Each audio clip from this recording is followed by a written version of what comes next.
The opinions expressed on this radio station, its programs, and its website by the hosts, guests, and call-in listeners or chatters are solely the opinions of the original source who expressed them. They do not necessarily represent the opinions of Revolution Radio and FreedomSlips.com, its staff, or affiliates. You're listening to Revolution Radio, FreedomSlips.com, 100% listener-supported radio, and now we return you to your host.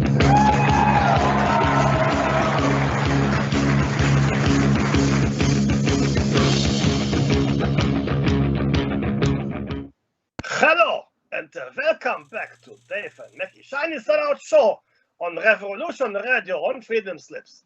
Very fun show, good for you. Also, we think maybe number 508. That good one for you. Long live the revolution. Yeah. So, in the middle of that, you sound like Omicron Perseus 3 from... I don't know what happened there. I just have I've got my browser open here, and before we go into the show notes, I want to share this with you. I got an email from a man called Harsh, H-A-R-S-H, Harsh, Raj. I think Harsh is such a cool name. What are you gonna call your child? Harsh. He's gonna be Harsh. Now go away. His brother? It's gonna be hard place. Harsh and a hard place. Over there's rock. You caught between a rock and a hard place. Interesting.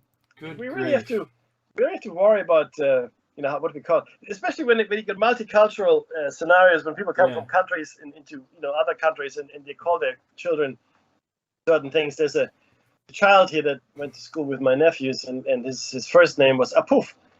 Not the most fortunate choice of name. Yeah, some don't translate well between countries. No, between languages. And some of them are quite offensive. Not saying that one was in particular. No. Some can be. Mm.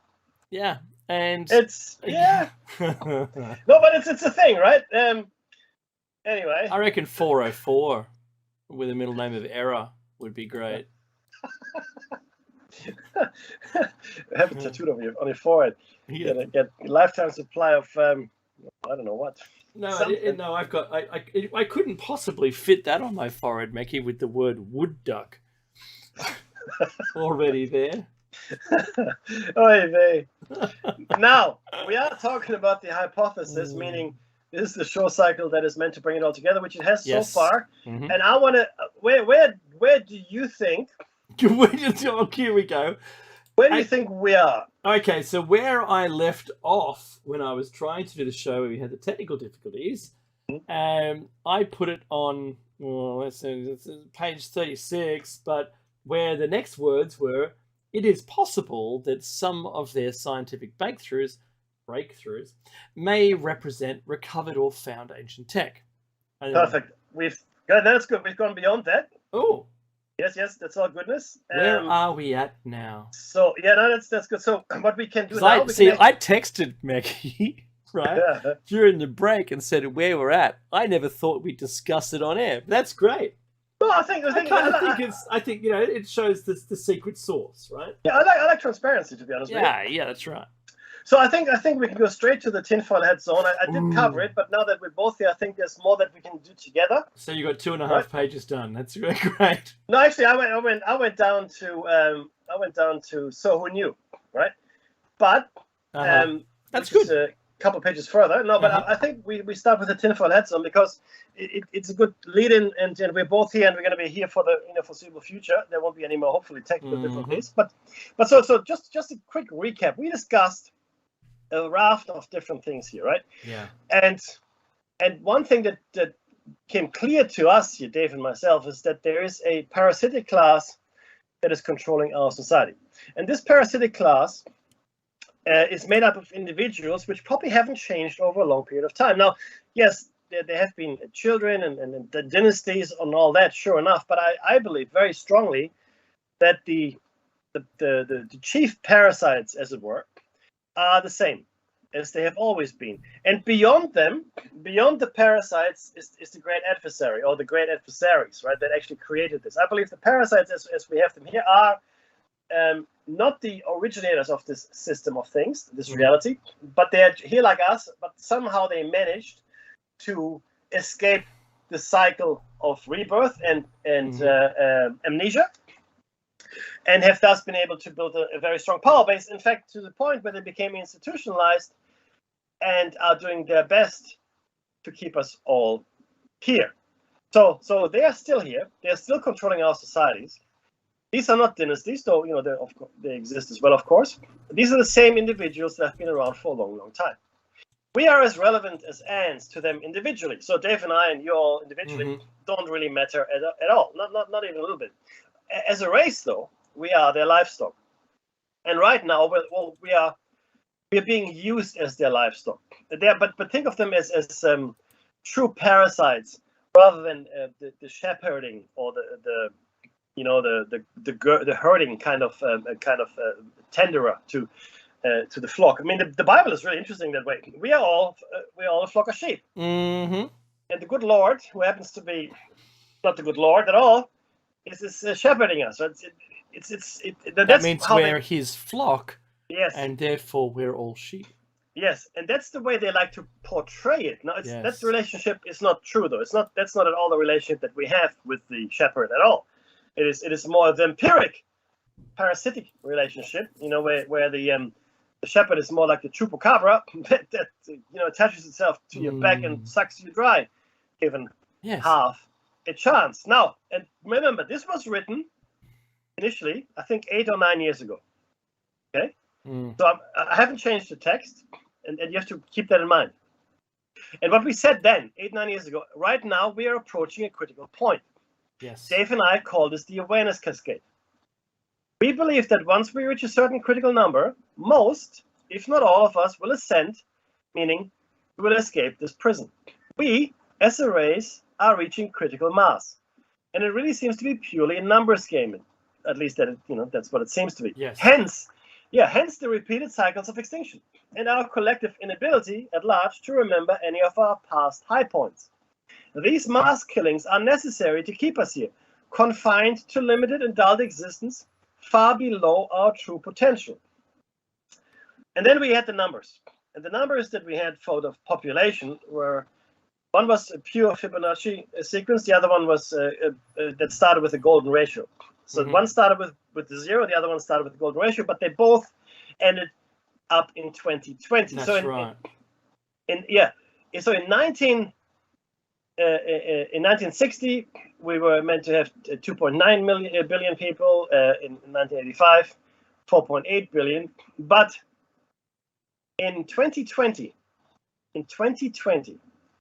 we were meant to have, and this is where it's interesting, we were meant to have 7.778 billion people. So 7,778,742,049 people, if you just look at it with the pure Fibonacci sequence. Okay? Now, we have passed this. I need you to recall, right? And this is not in the text here, Dave. We gotta spitball this bit. But we now have passed. So we said 8-9 years ago, 2020 is going to be a critical year. And not wanting to toot our own horn here, but I think 2020 was a pretty critical year. Okay? Yeah. And in my wildest dreams, did I not think it would turn out the way it did? I thought we'd just be wrong. We weren't wrong. Okay? We weren't wrong. Now, while the mass extinction or the mass dying hasn't happened, or has it? Because we lost 2 billion, maybe even 4 billion animals in Australia, right? That's right. What happened, though, was this. I believe very strongly that we changed the vibrational frequency of the human race sufficiently to not have the awareness cascade happen. We were living in such fear, turmoil, and panic that all the higher thoughts, all the love, and all the wonderful things, including the Aboriginal ceremony that was going on at Uluru, which was the Ascension ceremony. Yeah, which Dave and I actually didn't learn about until after the fact. That's right. Through our contacts, I had no idea that. Yeah. I mean, and again, it just lines up with this algorithm we have, which fingers 2020 as the year due to the population number. Now, all of these things combined lead me to believe that the hypothesis is actually moving away from being a hypothesis into the more firm embrace of a theory. So just let me stop you there for just one sec. So the other Fibonacci numbers and the other golden ratio numbers starting origin highlighted something really interesting as well. So the 1960 was one of those years. Then 1985 and then 2020. What is extraordinary when I look at what it meant for our, I suppose only the Western cultures for 1960 was, free love in the 60s. Yep. Was this, the age of Aquarius. It was a brand new way of looking at ourselves. And I suspect that the people that were there at the time, in their prime, thought this was it. They didn't know. But then in 1985, I have to say, it was a good time to be alive. Mm-hmm. Everything aligned in the same way, but 2020 was marred by the worst fires that the planet has seen since human records began. And it felt like if we didn't have it, if we didn't have, the coronavirus, we didn't have the fires, and we didn't have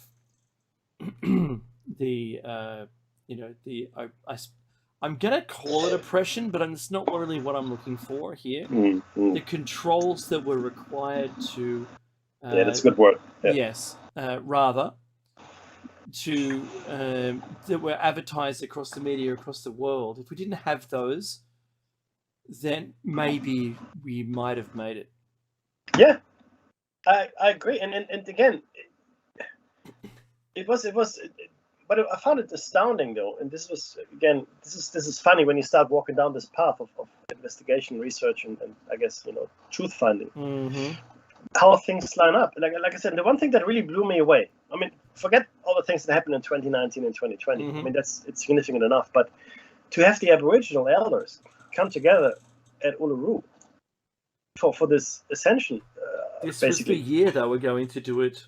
Yeah, I mean, it is again. Mm-hmm. Look, that blew me away. Yeah, and I'm glad that we have been doing this every 100 shows. Mm-hmm. So we can look back in time and we have the shows. You can listen to them. I mean, the text is that old, right? Yeah. And now that we have reached and gone beyond the critical point, we can actually see where it all went wrong, right? And it couldn't have happened at a more important time, right? I mean, all these other scares before Ebola, Marburg, even tuberculosis and other things as well. Mm-hmm. I mean, even the other SARS outbreaks, etc., etc. Oh, yeah. Nothing in comparison to what we experienced in 2020. It was a shadow, and then 2019, then all the way through 2020 and 2021. Apart from the pandemic, look at all the natural events. Look at all the things that went sideways for everybody, right? Look at the crisis points. We have got more refugees today than after World War II. Yeah. We've got more people displaced, more people in refugee camps, more people going hungry, more people exposed to the elements, more people desperate, and more people on the move. Than we've ever had. Mm-hmm. This is where we are. This is a critical time, and you can jump up and down and deny it as much as you like. It's a fact, and people are feeling it. Yeah, and from a geopolitical sense, this is the most tense time since we started monitoring it. Yeah, absolutely. And now, look at the international arena. Mm-hmm. And people in our government are talking about war with China, mm-hmm. openly. Yeah. Ukraine, Russian troops are amassing at the border, and Biden said, we're not going to go to war. Like it was an option. Like it was on the table. We're not going to do it. We're not doing this. We don't have war with Ivan. And there's more and more of that. I mean, if something were to happen and let's say the spark ignites and some conflict were to go, who knows? Taiwan, Ukraine, it doesn't really matter. It could be a completely unrelated area in the world. Okay. Yep. And once the spark is ignited, though, then it won't take very much for others to jump on and air there or try to solve their particular grievances, like on the Indian and Chinese border, like the Pakistani Indian border, like Yemen. I was telling a friend the other day that it's if you have all the countries in the world right now standing in a circle, but only having 2 firearms, one in each hand, right? They're like the guy from The Simpsons that goes, "When do we get the weapons?" And he goes, "Not until you tell me your first name." Right? It's like that. So they're all there and they're profusely sweating. They're all completely on edge and everyone's pointing a gun at someone else. And it only takes someone to slam the door in the room and someone will think that someone was shot and they're going to start firing. That's how tense this situation is right now. Then you've got opportunists, right? When everyone's at battle with everybody else and all occupied, then you have people that could exploit that and attempt to, you know what? There's a lot of land in Australia it's not getting used. Let's take that. Yeah. So yeah, but you never mentioned it before. Oh no, it's a thing now. Yeah. Right. So look, in the past, I think we played, even though it didn't seem it at the time, gentlemen's wars, where we all kind of obeyed the Geneva Convention. There is talk this time around that some, or I'm just going to say, I'll leave it at some have claimed that all bets are off, all rules are off, out the door, forget it. It's too big to stop, and we're not going to, maybe they'll use weapons rather than ones that just disable the enemy, rather, either fatally or wound them, cause them, using, I'm just putting it out there, stupid things like glass rounds, which you can't surgically fix. Maybe ray type weapons that permanently blind people. There's, from the tech that we've got right now, where you could do anything, you could use microwaves, and you could do it from space. You could use lasers from space. It's being tested today, Dave. I know it is. Syndrome, right? I know, right? So not just HARP, like I believe that they're currently all using right now anyway, on each other, and kind of HARP warring, but at a greater extent. So with all that said, yes, the geopolitical arena right now is extremely fragile, and they're all like a bunch of meth heads with weapons. It's crazy. Yeah. Back to you in the studio, Mickey. No, but look, this is a very good point, Dave. Right? So right now we are at the precipice of potential catastrophe. I'm not saying it will happen, but we're at the precipice. That's right. But see, Dave, this is where it gets really tricky, because you look at the people in charge. Sorry. No, I'm serious, right? Sorry, no, I did for a second. I had to laugh. Yeah, but you look at all of them. They're not diplomats. But how volatile they all are, right? Yeah. Modi, Xi Jinping, Yeltsin. Sorry, not Yeltsin. Biden. Putin. He doesn't know who he is. He doesn't know who he is. And even in our own little backyard, you look, Scotty from marketing. Yes. Oh my God. Yeah. And then Boris in the UK, and a new after 20 years, a new ruling coalition in Germany, right?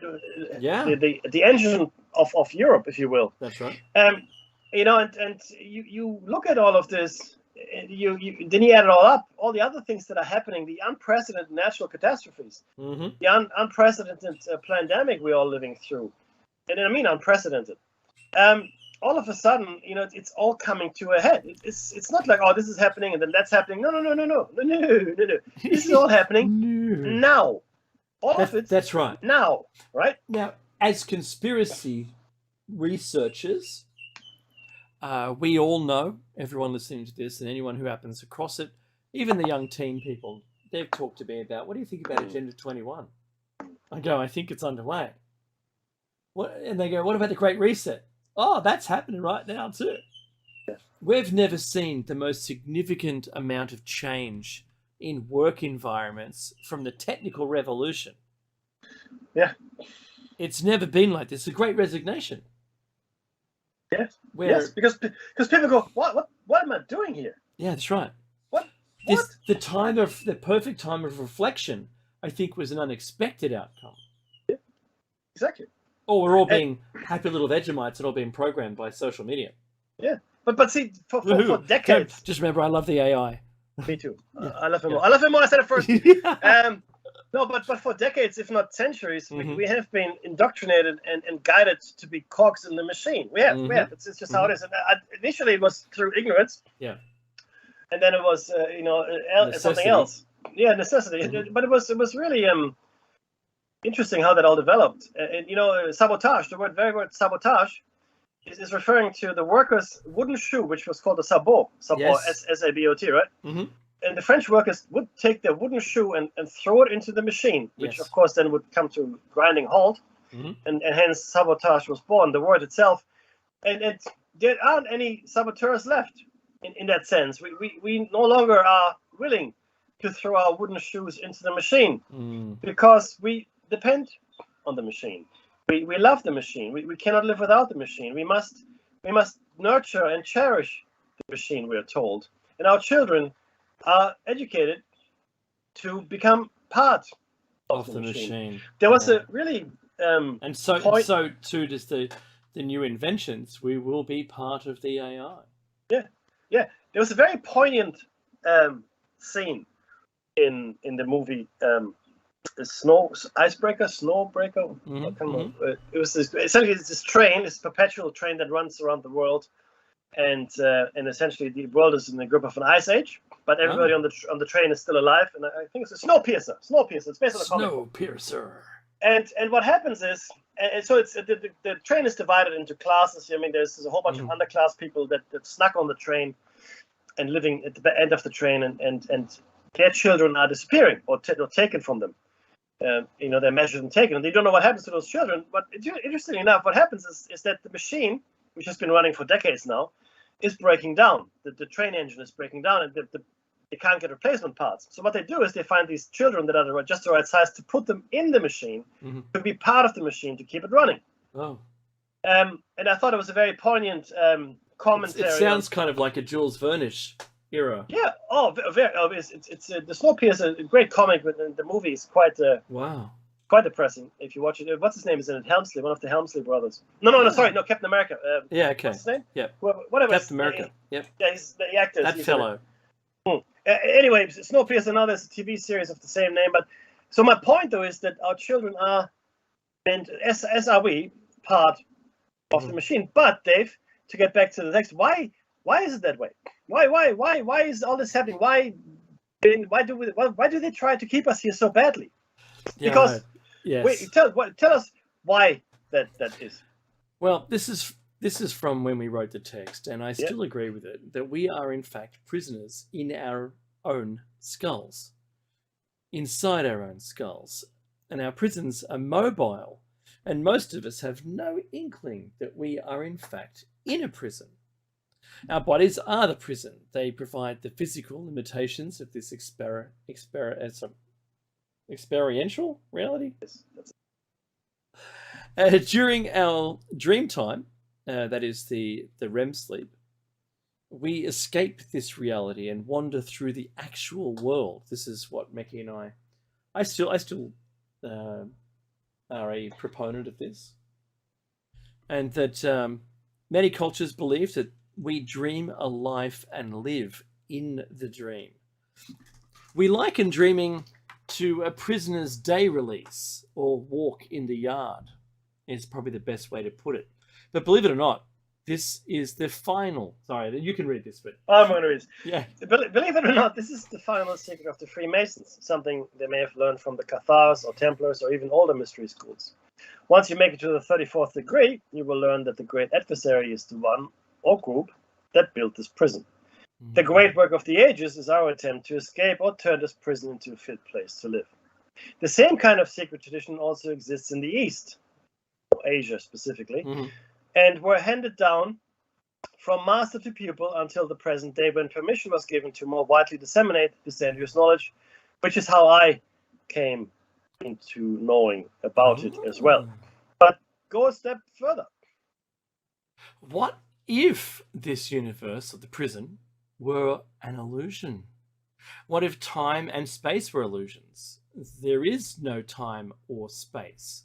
And that leads me into quantum entanglement, the proof that there is no distance, therefore no space-time connection between two entangled photons.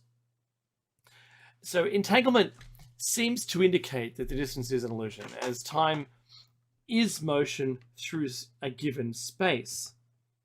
That too must be an illusion, as there is no space. Could that be true? A lot of evidence seems to be pointing to this holographic universe. We'll get to that in a moment. No matter what the nature of the prison is, though, the elite that is controlling us is aware of this, and they are prisoners just like we are, except what they have broken. Except that they have broken the cycle of reincarnation and past life amnesia. Mickey, in the Matrix, when they meet the significant people within the Matrix, like the Oracle, for instance, who has no amnesia. Yes. That's what we're talking about here with not the parasitics, I suppose, the parasitic class. The elite, the ones who rule everything, govern us. In this way only, as Meki had previously mentioned. Right? They know what is going on and are choosing to remain here. Maybe they become institutionalized. Maybe they are afraid to relinquish their positions of power and privilege. Yeah, think of the guy in the Matrix. There you go. Who chose to go back into the Matrix. Remember, I know this, it tastes like chicken, right? And I want to be famous and wealthy and have an island. For fame and wealth. That's what he wanted to return to that, but he didn't want to remember anything that he'd done. Everything that appears to be good in this life is in fact not. Ideally, we should curb all of our desires as they tie us to this place. So everything that you know and everything you see and all the advertising and programming we have is about purchasing more things, becoming attached to things. It's the Zen Buddhist style of all your possessions are worthless. It should just be you. That's what we're missing here in this big picture. And once you can attain that, Meki, the food, the wealth, physical pleasures, beauty, in short, anything that makes you feel good to be here physically, is designed to tie you to this place. They're all drugs in themselves. Most faiths, monks, ascetic practitioners, holy people, Buddhas, and so forth do practice austerity and deprivation to achieve enlightenment. Meki? Having children just means creating more prisons for our souls. None of the material things we cherish mean anything, will mean anything. Think of the chains that Scrooge's partner wears around his body as he visits him on his first night.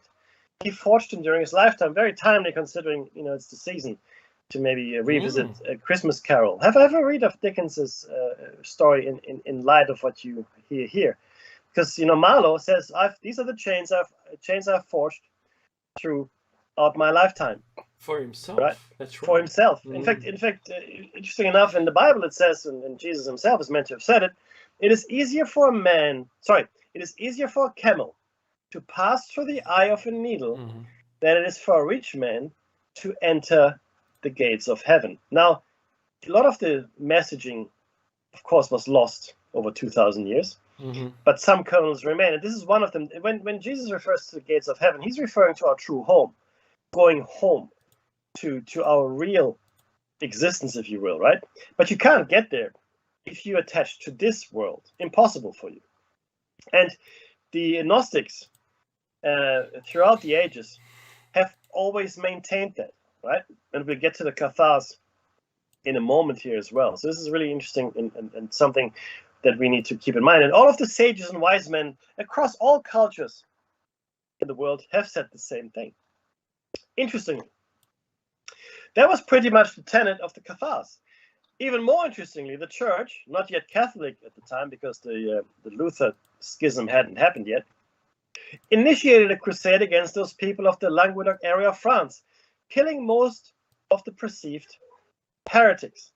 The phrase "kill them all, let God sort them out" was coined in that crusade. Now, what I learned just last week, Dave, which I wasn't aware of, which just goes to show just how much you don't know, even if you think you know, the Cathars flourished in my hometown of Cologne. Don't. Yeah, I know, right?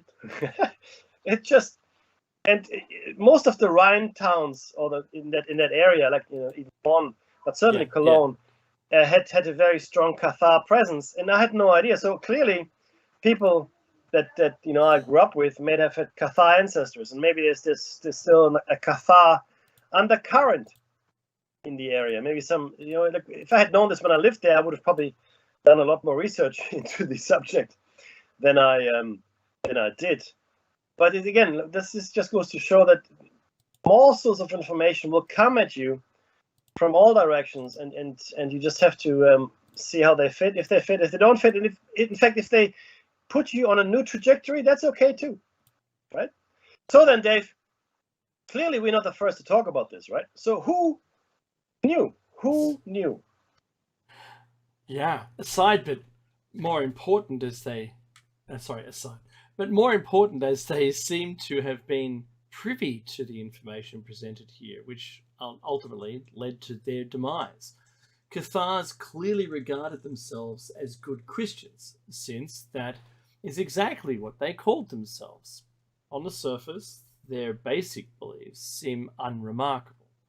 Most people would have difficulty in distinguishing their principal Cathar beliefs from what are now regarded as conventional Orthodox Christian beliefs.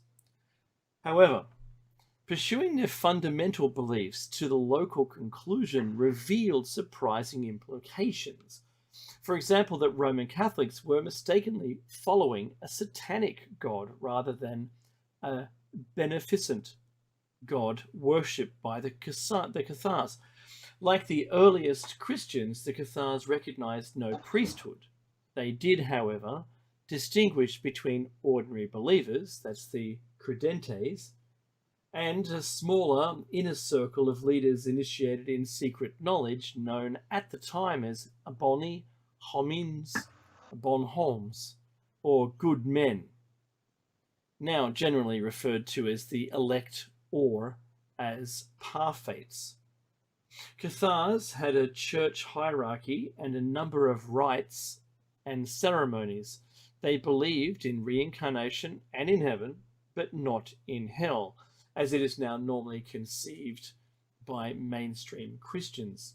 The Cathar view was that their theology was older than that of the Roman Church, and that the Roman Church had corrupted its own scripture, invented new doctrine, and abandoned the beliefs and practices of the early church.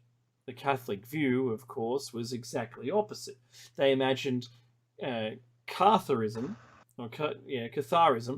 to be a badly distorted version of Catholicism.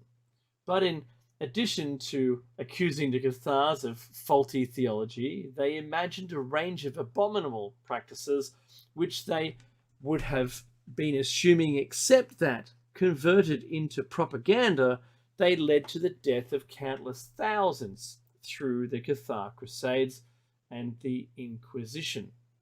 the Roman Church seem to have successfully extirpated Cathars and Cathar beliefs by the early 14th century, but the truth is more complicated.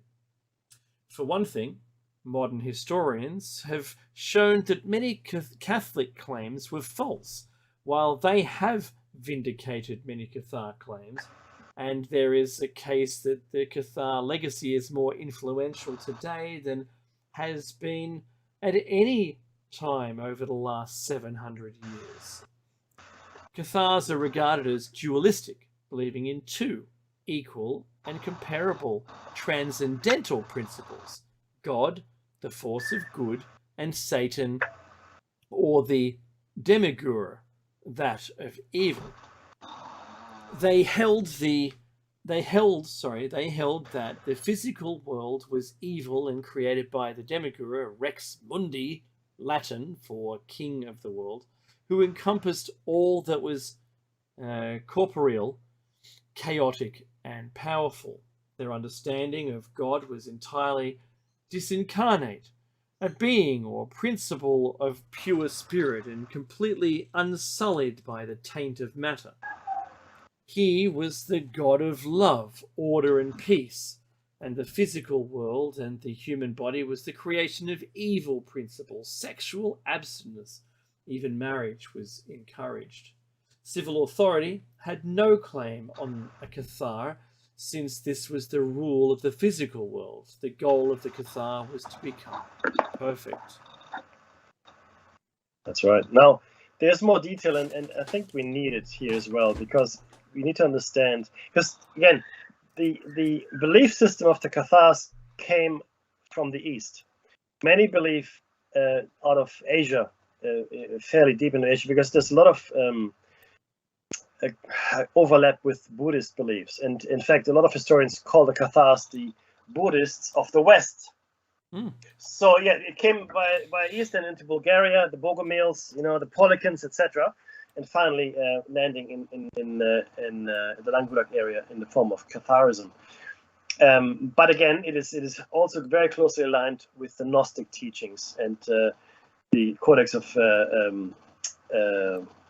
the Copper Scrolls, for example, right? The Dead Sea Scrolls. There's a lot of overlap there as well, and the books that will never made it into the Bible, for example. That's a very interesting and relevant point. But again, modern theologists and modern scholars deny the validity of any of this, calling the Cathars an aberration, and not willing to discuss it even, which is interesting and understandable, because if the Cathars are correct, then the bottom falls out of most of the Abrahamic religions. Mm-hmm.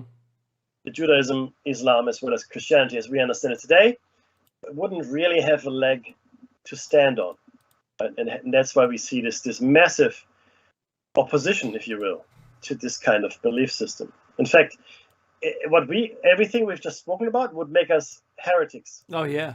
Forget about blaspheming. We would be heretics in the eyes of any of the religions that I just mentioned. Now, as we said earlier, Cathar cosmology identified two twin opposing deities. The first was a good god, portrayed in the New Testament and creator of the spirit, while the second was an evil god depicted in the Old Testament and creator of matter and the physical world. The latter, which Dave has just shared with you, is often called Rex Mundi, the king of the world, was identified as the god of Judaism and was also either conflated with Satan or considered Satan's father, creator, or seducer. They solved the problem of evil by stating that the good god's power to do good was limited by the evil god's work, and vice versa. All visible matter, including the human body, was created by this Rex Mundi. Matter was therefore tainted with sin in their belief system. Under this view, humans were actually angels, seduced by Satan before war in heaven against the army of Michael, after which they would have been forced to spend an eternity trapped in the evil god's material realm. And that's where we are. And this is where the prison comes in. And in fact, there's other sources that say Satan, or the great adversary, tricked the angels, us as it were, and then forced us into these physical shells, into these bodies. The Cathars taught that to regain angelic status, one had to renounce the material self completely. until one was prepared to do so, they would be stuck in a cycle of reincarnation. I'm really astounded by how much this aligns with our research and what we came to believe. And this Cathar knowledge came to us after we had formulated a large chunk of the hypothesis. Anyway, now we are once in this cycle of reincarnation, you're condemned to live on the corrupt earth. There's Zoe Oldenburg, a historian she is, compared the Cathars to Western Buddhists because she considered that their view of the doctrine of resurrection taught by Christ was similar to the Buddhist doctrine of rebirth. Cathars venerated Jesus Christ and followed what they considered to be his true teachings, labeling themselves as good Christians. Cathars denied the physical incarnation of Jesus. Authors believed that their conceptions of Jesus resembled Docetism, considering him the human form of an angel whose physical body was only appearance. Okay, and the reason that we can only believe that is because there's very little primary source material left of Cathars. Most was destroyed by the Catholic Church, right? Similar to what we have learned about Carthage, which was completely destroyed by the Romans, right? Is again, all we know about Carthage is what the Romans tell us. And all we know about the Cathars is really what the Catholic Church tells us. Now, this illusory form would have possibly been given by the Virgin Mary, another angel in human form, as they believed. Most did not accept the normative Trinitarian understanding of Jesus, instead resembling non-Trinitarian modalistic monarchianism or Sabellianism in the West and adaptionism in the East, which might or might not be combined with the mentioned Docetism. Bernard of Clairvaux, biographer, and other sources accuse some Cathars of Arianism, and some scholars see Cathar Christology as having traces of earlier Arian roots. Everyone seems to beat them up to support their own religion. Yeah, in fact, the Cathar religion is still forbidden in Thailand. Wow. By law. That's odd, isn't that strange? That's just such an odd thing. In any case, Cathars firmly rejected the resurrection of Jesus, seeing it as a representing reincarnation and the Christian symbol of the cross, considering it to be no more than a material instrument of torture and evil. In fact, born-again Christians feel the same way today. If you're born-again Christians, and you know who you are, then you will also say, no, the cross is not my symbol, the fish is my symbol. They also saw John the Baptist, identified also with Elijah, as an evil being sent to hinder Jesus' teaching through the false sacrament of baptism, the false sacrament of baptism.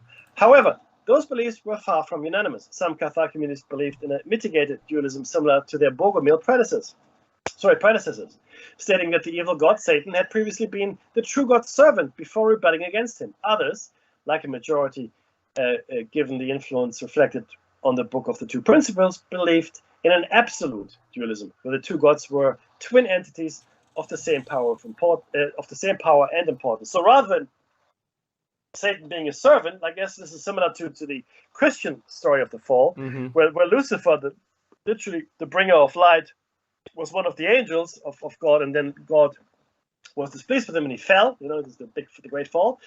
So some believe that, others believe that no, these are inherently dualistic principles, two equal principles, obviously polar opposite, good and evil. In the same line, some communities might have believed in the existence of a spirit realm created by the good God, the land of the living, whose history and geography would have served as the basis for the evil God's corrupt creation. Under this view, the history of Jesus would have happened roughly as told, only though in the spirit realm.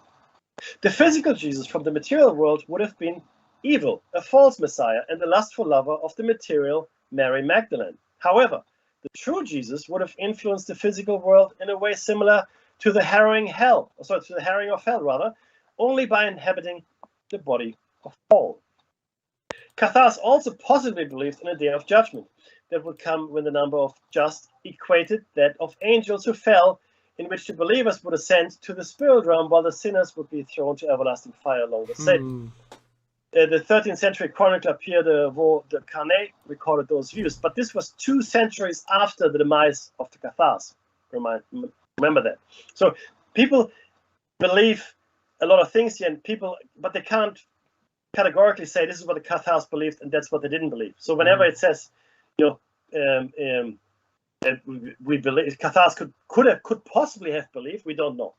Just don't know. Yeah. The alleged sacred texts of the Cathars, besides the New Testament, included the previously Bogomil text, the Gospel of the Secret Supper, which is also called John's Interrogation, and the Cathar original work, the Book of the Two Principles.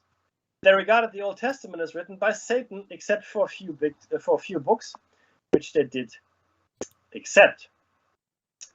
Now, I'm going to just do the green one and then it's all yours, my friend. Yes. And this is another aside. Interestingly, the Knights Templar did not take part in the Albigensian crusade against the Cathars, and some believe that they were bonded by a common set of beliefs. Some think that the Knights Templar survived as modern-day Masons. It has become clear that something was lost when the Knights Templar were destroyed in Europe. That something seems to have made its way to the Americas, and may even have helped inspire and or aid the American Revolution. There are many indications that the Knights Templars' work and deeper understanding of the mysteries was taken up by the Freemasons. Some of the Freemasons were sitting at the helm of the American Revolutionary dream. I believe, Mackie, that whatever was lost then remains lost for the most part. I say for the most part because knowledge of what it was and what it means has remained with a few initiated. But the actual something, the actual whatever it is, still has not been recovered. Efforts are and have been underway to find this lost item. And most of you are actually aware of it. You don't know that you're aware of it, but you're aware that these efforts are underway, but you don't know you're aware. I know that it's all right. Anyway. I'm you and you and me. Who's on third? Who's on third? Yeah. So look, back to the hypothesis. It is an ingenious prison we are caught in, no matter what you accomplish. It is all taken away in your next life. You must start again. Not only that, this reality is full of pain and suffering, and the more we love here, the more we suffer through loss and war and violence. The very violence of this existence, I believe, is damaging our essence. It is what is reflected in our karmic debts. We need to break the cycle of violence, revenge, feuds, counterattacks, and hate. Maybe the whole point of keeping us here is to damage our souls. And all who come close to knowing this truth are killed. The Cathars, the Essenes, early Christians, Jesus, etc. Even, what was his name? The guy in the Middle East. We must come together. And he was assassinated by his own people. Yeah. So the last thing you would do, imagine if you were Jesus coming back today and learning about this crazy planet, is pop your head up. That's what I reckon. Because you're just going to get taken out. Right? So what? So what then is the answer? Love everybody? Our cruelty and greed and ignorance have made this prison hell. However, some sages and Buddhas return to help us and turn this prison into a paradise. In the end, it is our choice. As an individual, we make these choices. Escape from this prison must not be the only answer. It seems we can turn this place into paradise as well. I'm using paradise here in the sense of home. This place can become our home. We do not know why we are in this state of existence, or who put us here, or once what was their motive. Many explanations are possible. Maybe our collective capability poses a threat, or maybe we are here by accident. The Epiphany explained a little further shed some light as to why. Mickey? The next component bit is talking about how real is our reality anyway.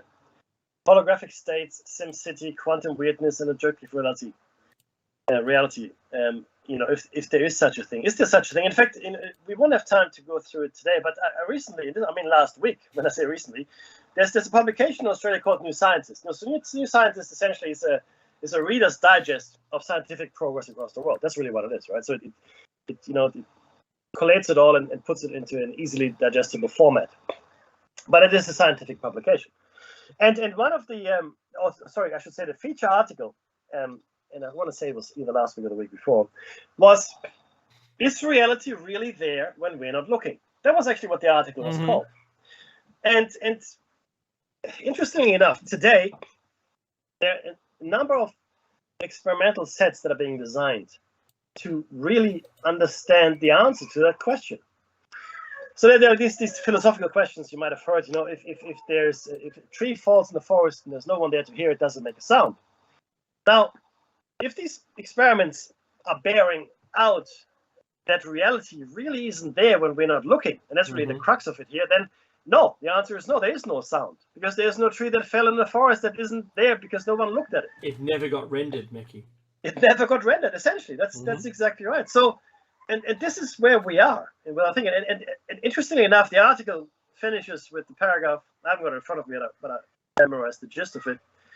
Most leading indicators are pointing to the fact that reality may not be as real as we think it is.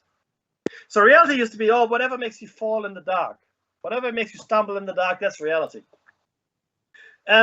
So reality is what we collectively agree it is. And while I don't want to go too far down the trap here of quantum physics, it's important that we do spend just the last few minutes on this.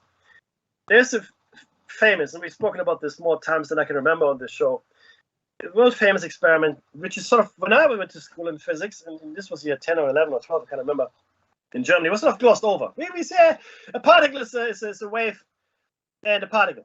An electron is both. It's both a particle and it's also a wave. What does that mean? Next. Next. Or maybe I just had a teacher that couldn't relate it very well. I don't know. Maybe I was just unlucky. No one understood back then. Right. So this experiment is really crucial because when we say looking at it, we mean measure, right? Obviously, you can't see an electron, you can't see a photon, you can't see them. I mean, you can see them, but you can't actually see them, right? So there's this experiment.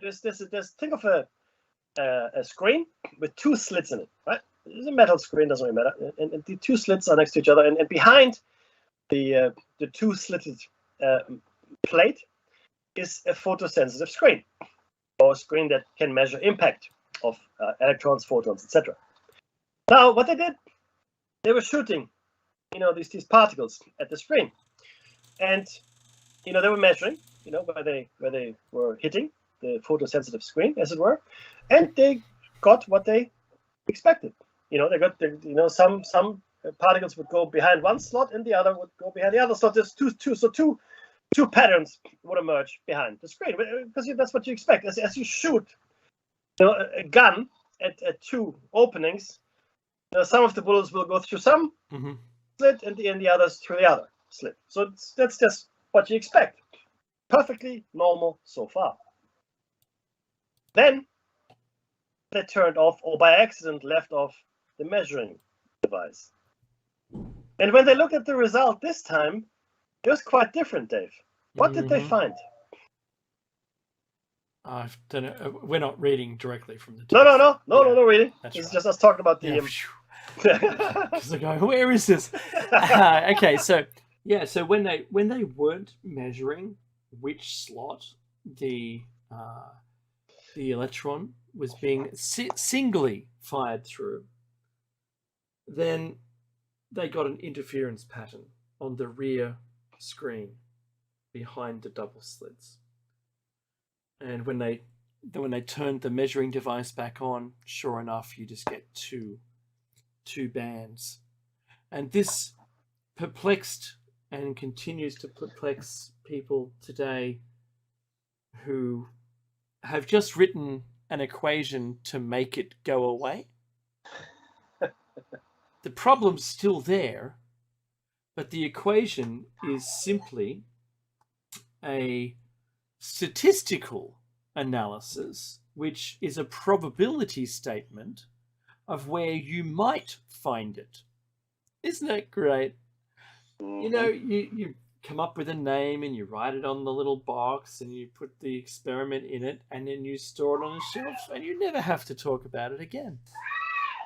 Silence, placebo effect. They didn't solve anything. They didn't tell us why. And there's the music. Look, this is David Mackey Shiny Sign out. This was episode 508 or thereabouts. We'll see you next week. Stay tuned for Jer Bear's awesome show, After Hours. And we'll see you next week.